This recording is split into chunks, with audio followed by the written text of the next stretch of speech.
یو سړی هر ورځ 200 واره قل هو الله شریف وایي 200 واره بیخي په 20 منټه کې ویل کېږي بالا نه غواړي په 20 منټه کې زیات تقریبا نه راځي د الله رسول فرمایي د 50 کالو گناوی الله رب العزت المعافیه ويمحي عنه ذنوب 50 سنة إلا أن يكون عليه دين رواه الترمذي که یو سړی د ورځې 200 واره قل هو الله شریف ووایي الله رب العزت د 50 کالو ګناه ورمعافوي اوس په یو سړی وایي یاره مولوي صاحب د دې نو دا معنا ده چې بس تی ګناوې کوئ بیا 200 واره قل هو الله شریف ووایي بس تا ګناوې به معافېږي ګورئ یوه ګناه سړی په دا نیت کوي چې زه به څه کوم زه به مطلب ګناه وکړم د هغه بعد به قل هو الله ووایم دا پر الله باندې جرت دی دا دلاوري ده دا ډېره لویه بېوقوفي ده څه معلومه ده که د ګناه وکړه الله رب العزت توفیق د چیش نه کوي در د قل هو الله نه کوي در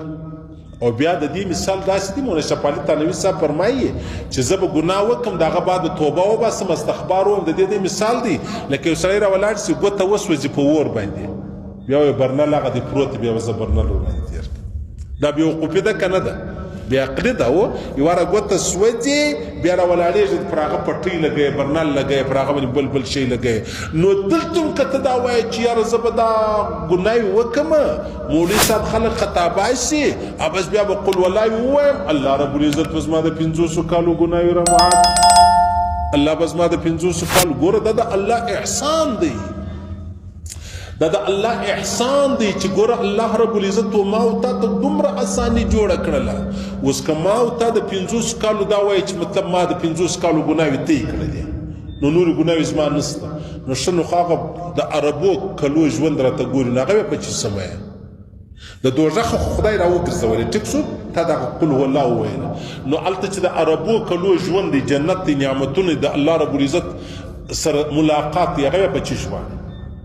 د خلکو عقلونه نه دي دوی کوشش دا کوي چې یو رقم مولوي صاحب په خبره کې پساو کړي یاره مولوي صاحب دا خبره دې وکړه ارشه دی وایي زما ټوټل عمر 50 کاله دی بس 200 واره به قل والله ووایم 200 واره تا قل والله ستا 50 کالو ګناوې معاف شو مثال درته وایم نو اوس خو